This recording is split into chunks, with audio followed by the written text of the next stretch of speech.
시청자 여러분 안녕하십니까? 뉴스K 앵커 노지민입니다. 오늘부터 뉴스K가 2시간 빨라졌습니다. 조금 더 빨리 하지만 깊이 있는 뉴스 전해드리도록 최선을 다하겠습니다. 4월 6일 월요일 뉴스K 잠시 후 시작합니다.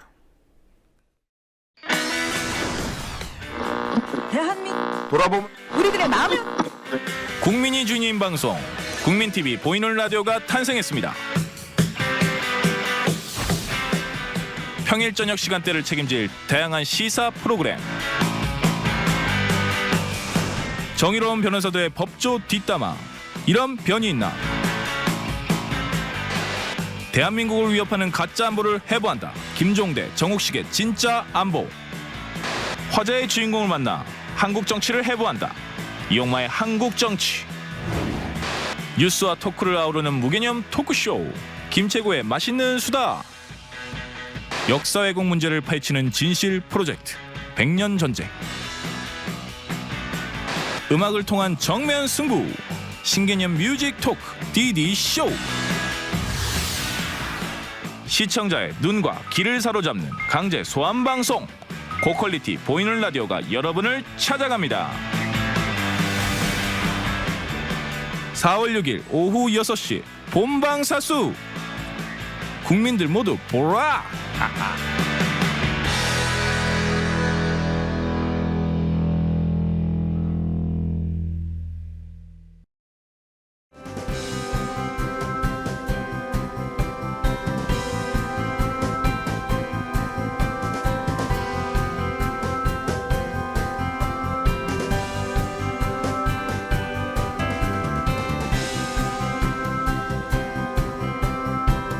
4월 6일부터 뉴스K가 퇴근길에 함께합니다. 저녁 7시, 2시간 빨라진 뉴스K. 많은 시청 바랍니다. 해외 자원외교 국조특위 활동 시한을 하루 남긴 오늘, 문재인 새정치민주연합 대표가 자신이 증인으로 서겠다면서 이명박 전 대통령의 청문회 출석을 요구했습니다. 문재인 대표가 증인으로 나오지 않으면 MB를 비롯한 핵심 증인을 출석시킬 수 없다던 새누리당을 향해서 나름의 승부수를 던졌다는 평가인데요. 새누리당 측은 문 대표와 이 전 대통령은 격이 다르다면서 말 바꾸기에 나섰습니다. 이 사안을 시작으로 오늘 정치권 소식 짚어보겠습니다. 김종훈 기자 안녕하십니까?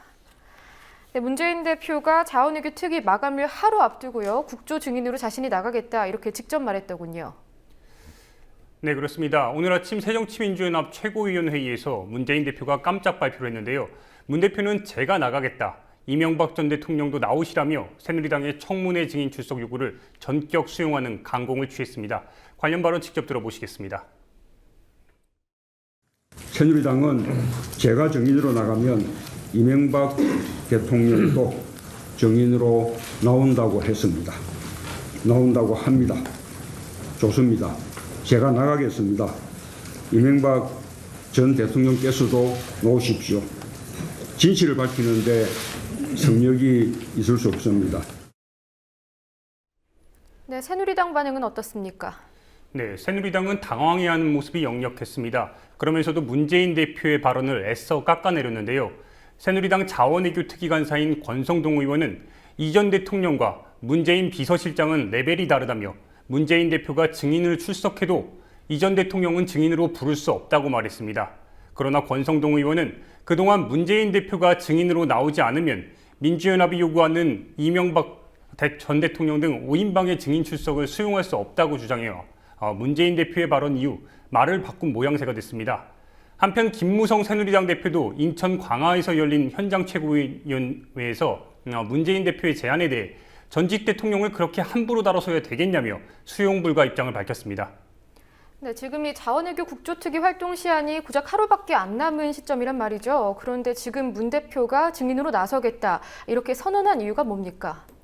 네, 일단은 감사원의 발표가 결정적이었습니다. 김영호 감사원 사무총장은 지난 3일 기자회견을 열고 석유공사, 가스공사, 광물자원공사 등 3개 자원공사가 2003년 이후 해외 자원 개발에 투자한 31조 4천억 가운데 90%에 육박하는 27조 원은 이명박 정권 때 투자된 것이라고 밝혔는데요.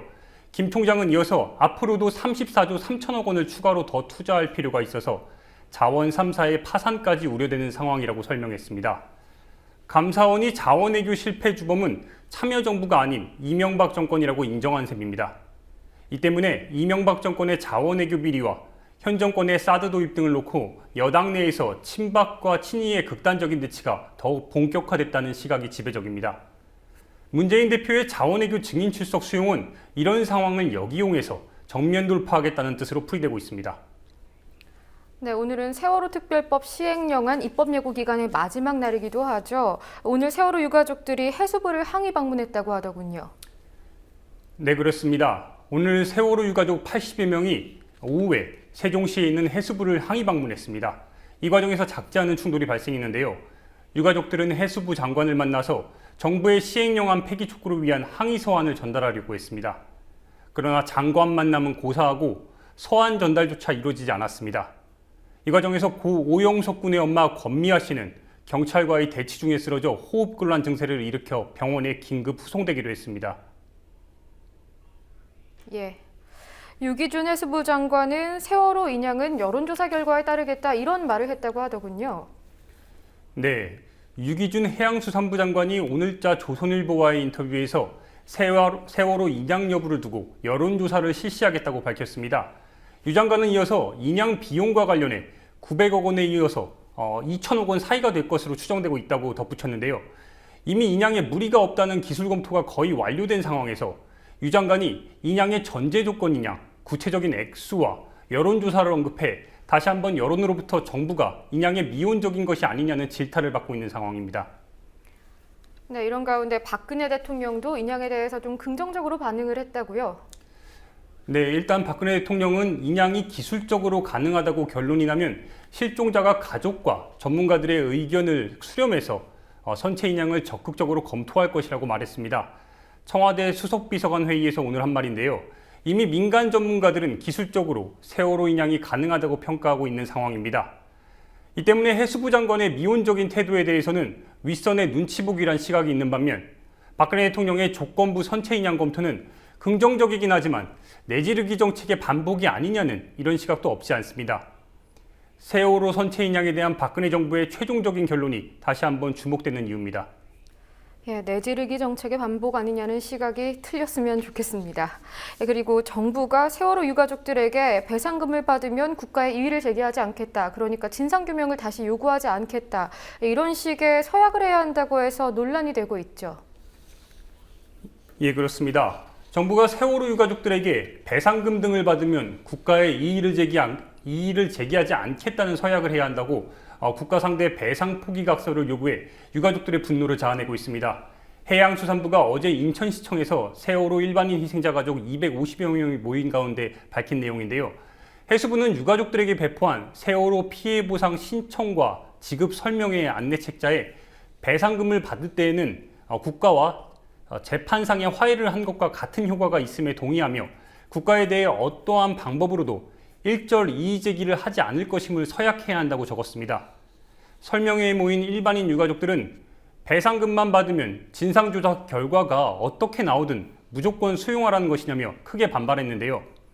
그럼에도 불구하고 정부는 반드시 각서를 써야 한다는 입장을 고수하고 있습니다. 네, 유가족들 입장에서는 배신감이 좀 클 것 같군요. 네, 현재 이 때문에 유가족들은 정부의 이런 태도에 분노가 극에 달한 상태입니다. 정부와 여당에서 연이어 유가족들의 의견을 무시하고 약속을 어긴 탓인데요. 새누리당 김진태 의원이 유가족들의 분노에 불을 붙였습니다. 김진태 의원은 자신의 SNS에 지난 2일 세월호 선체는 인양하지 맙시다. 세월호 인양에 반대 입장을 밝히면서 사고의 역을 추념공원으로 만들자 아이들은 이제 가슴에 묻는 것이라고 훈계를 했습니다. 유가족들은 지난 주말 정부의 시행령 폐기 촉구와 배보상 전면 중단을 요구하며 안산 합동분향소에서 광화문까지 1박 2일 도보행진을 했는데요. 유가족들은 도보행진 중에도 김진태 의원에 대한 분노를 전혀 감추지 않았습니다.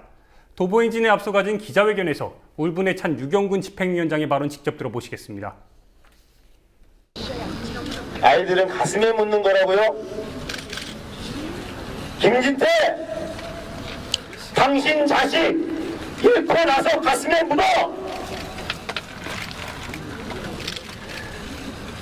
자식을 가슴에 묻는다는 게 뭔지 아십니까? 함부로 얘기하지 마세요. 자식을 내 가슴에 묻고 산다는 것은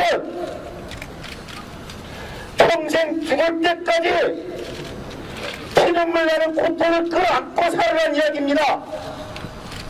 그 자식 가슴에 묻고 잊어버리고 살라는 의미가 아닙니다. 한편 주말 도보행진에는 궂은 날씨에도 불구하고 1일차엔 유가족 250여 명과 시민 1000여 명이, 2일차엔 어제는 시민 2000여 명이 동참해 유가족들과 뜻을 함께 했습니다. 특히 도보행진을 마치고 진행된 세월호 촛불 집회엔 시민 5000여 명이 참여해 정부의 시행령 폐지 촉구에 힘을 보탰습니다.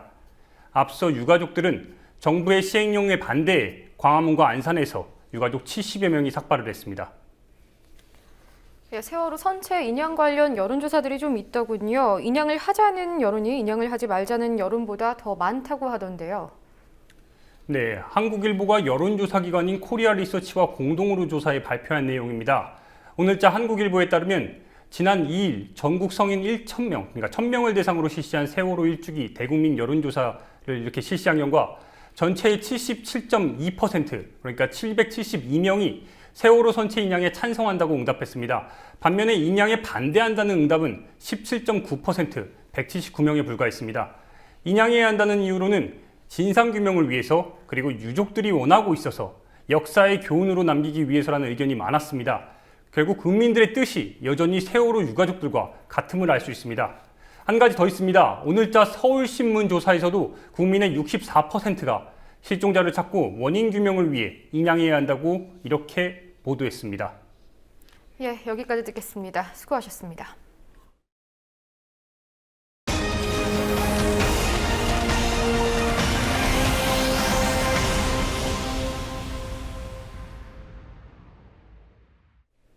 중소기업 적합업종 보호에 관한 특별법, 상가임대차 보호법, 중소영세상인들의 어려움이 알려지면서 마련된 법안들이죠. 발의된 지 한참이 지났지만 국회의 벽을 넘지 못하고 있습니다. 법안이 계류되는 동안 경제적으로 불안정한 중소상인들의 신음은 계속되고 있는데요. 오늘 국회에 모인 중소상인들이 4월 임시국회에서만큼은 생존권을 위한 법안을 처리해달라고 촉구했습니다. 성지훈 기자가 보도합니다. 가계부채 총량이 1,100조 원에 육박하면서 서민 경제는 악화일로를 걷고 있습니다. 특히 임금 노동자보다 불안정한 소득 구조에 자영업 중소영세상인들은 경기 침체 속에 215조에 달하는 부채에 시달립니다. 전국유통상인연합회와 소상공인단체연합회 등 중소영세상인단체들은 오늘 오후 국회 정론관에서 기자회견을 열고 중소영세상인들의 생존권을 보호할 5대 법안의 신속한 처리를 촉구했습니다. 이들이 신속한 처리를 요구하는 5대 법안은 대리점보호법 제정, 중소기업 적합업종 보호에 관한 특별법 제정, 상가임대차 보호법 개정, 유통산업발전법 개정, 공정거래법 개정의 5가지입니다. 이번에 이런 중소상인들을 위한 5개 법안들을 꼭 4월 국회에서 통과시킬 수 있도록 애를 써주시고, 늦어도 올해 안으로는 박근혜 정권과 새누리당이 더 이상 중소자영업자들을 침탈하는 재벌들을 용납하지 말길 바랍니다. 지난해 11월 새정치민주연합 서영교 의원이 발의한 상가임대차보호법 개정안은 보증금 규모와 관계없이 모든 상가 건물에 상가임대차보호법이 동일하게 적용되도록 현행법을 개정하는 내용을 골자로 합니다. 임대인이 재건축이나 개축 등의 이유로 임차인에게 퇴거를 요청할 때 퇴거 보상금을 지급해야 한다는 내용도 포함되어 있습니다. 남양유업의 밀어내기와 목표 강제 등으로 불거진 본사와 대리점 간의 불공정 거래를 시정하기 위해 발의된 대리점 보호법은 2013년 6월 민주연합의 이상직, 이종걸, 이현주 의원이 발의했지만 아직 제정되지 않고 있습니다. 대리점 보호법은 각종 불공정 거래 유형에 대한 규정과 처벌을 명시하고 본사의 일방적인 보복성 계약 해지를 금지하는 내용을 담고 있습니다. 이 밖에도 중소영세상인들을 보호하기 위한 5대 법안에는 지자체 단체장이 골목상권을 위협하는 대규모 복합 쇼핑몰 개설을 규제하도록 하는 재벌 복합 쇼핑몰 규제를 위한 유통법 개정안과 중소기업 및 중소상인이 영위하기에 적합한 업종을 지정하여 보호하는 중소기업 적합업종 보호에 관한 특별 법안 등이 있습니다.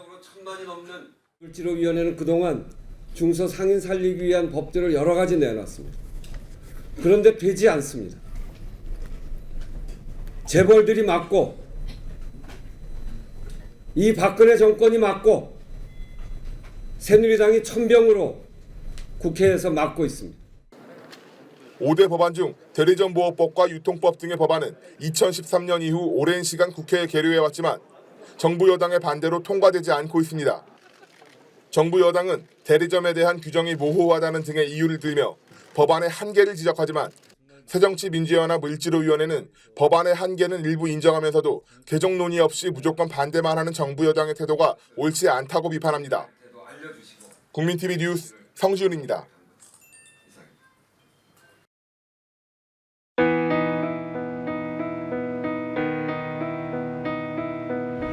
(1960년 4월 19일) 당시 언론은 빨갱이 데모라고 했습니다. 지금 우리는 혁명의 역사로 기억합니다. 1980년 5월 18일 당시 언론은 불순분자의 폭동이라 했습니다. 지금 우리는 독재에 항거한 정의의 역사로 기억합니다. 1987년 6월 10일 당시 언론은 대학생 가두 시위라 했습니다. 지금 우리는 민주주의를 쟁취한 감격의 역사로 기억합니다.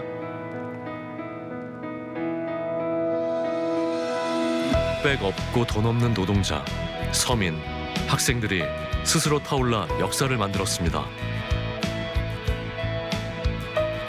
현실은 다시 타오를 것을 요구하고 있습니다. 아니, 이미 타오르고 있습니다.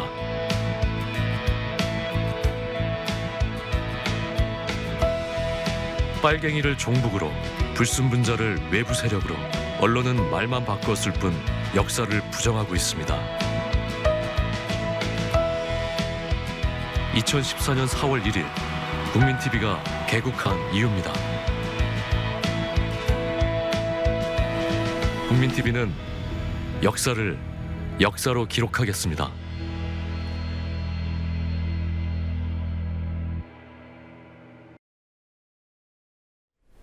일본 어린이와 청소년들이 독도와 위안부에 대한 왜곡된 역사를 교육받게 됐습니다. 일본 문부성이 오늘 역사 왜곡 교과서들을 검정 승인했기 때문입니다. 일본대 우익교과서 저지운동을 해온 역사학자들은 이제는 일부 교과서가 아닌 일본의 우경화와 싸우게 됐다고 말합니다. 아시아 평화역사교육연대는 오늘 일본의 교과서 역사 왜곡에 국제적으로 대응하겠다고 밝혔는데요. 김현주 PD가 현장을 다녀왔습니다.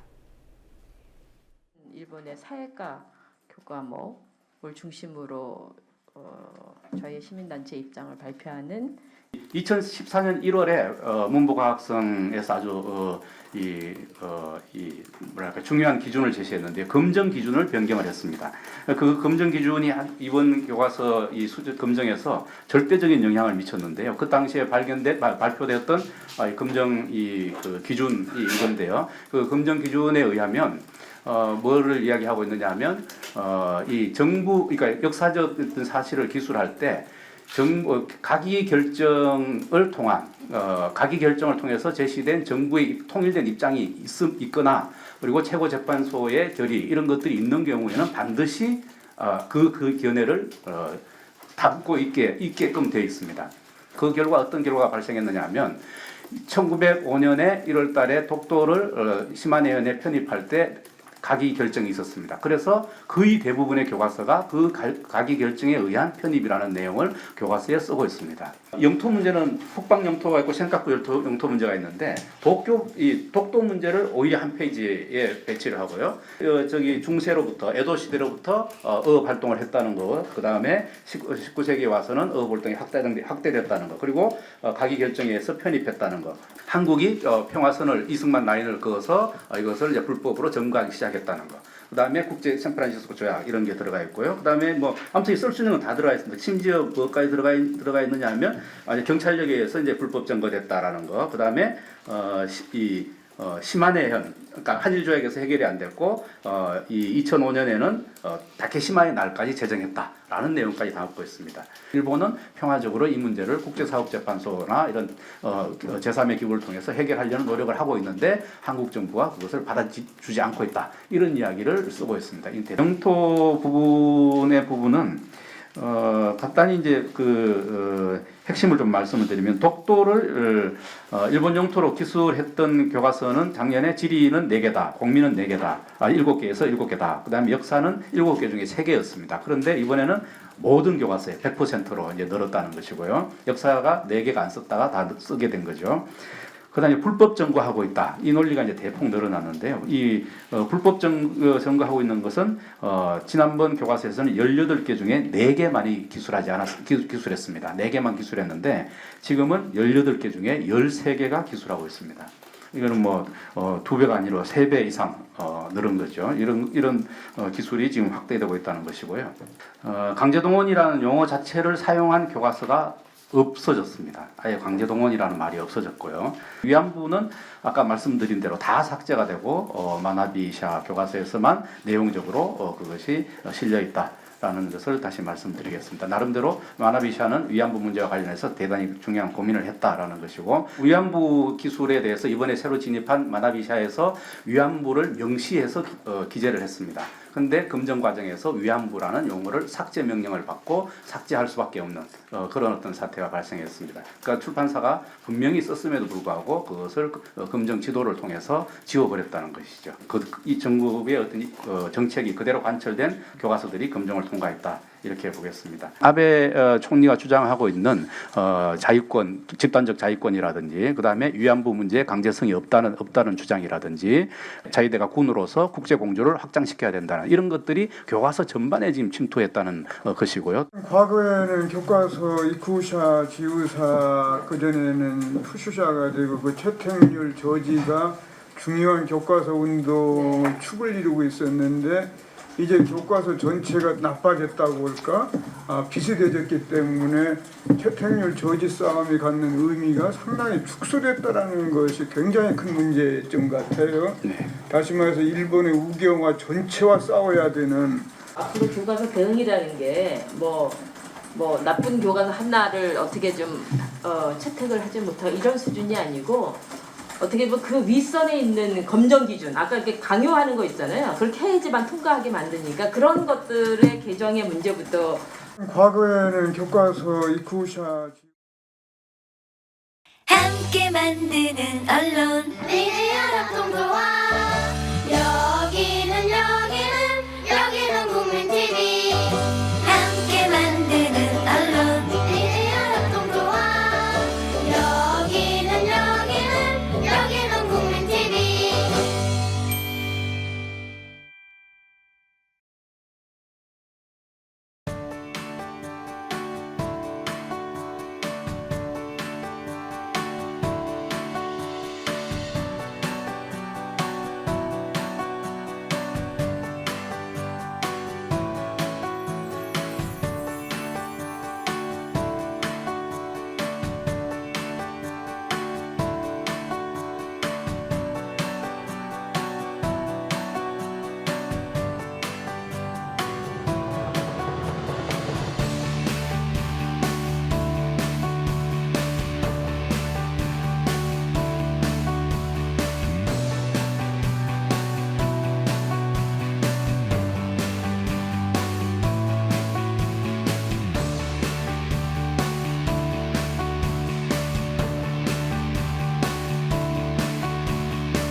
개나리도 와버렸네요. 목련도 곧 오겠어요. 손님 맞을 채비가 덜 되었는데 따로 뵙기로 한 손님이 한꺼번에 들이닥친 모양이 되었습니다. 어지러운 봄이겠습니다. 꽃 소식이야 그렇다 하고 세상 소식은 오기로 한 소식이 더디 오고 있습니다.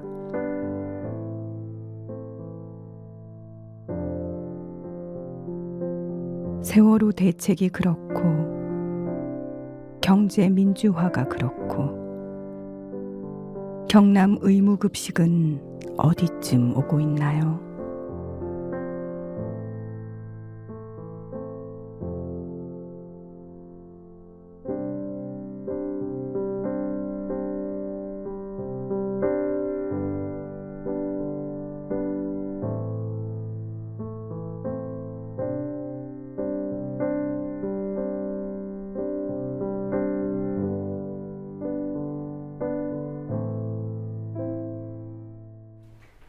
해양수산부가 세월호 참사 희생자들에게 각서 작성을 종용했다는 소식 전해드렸습니다.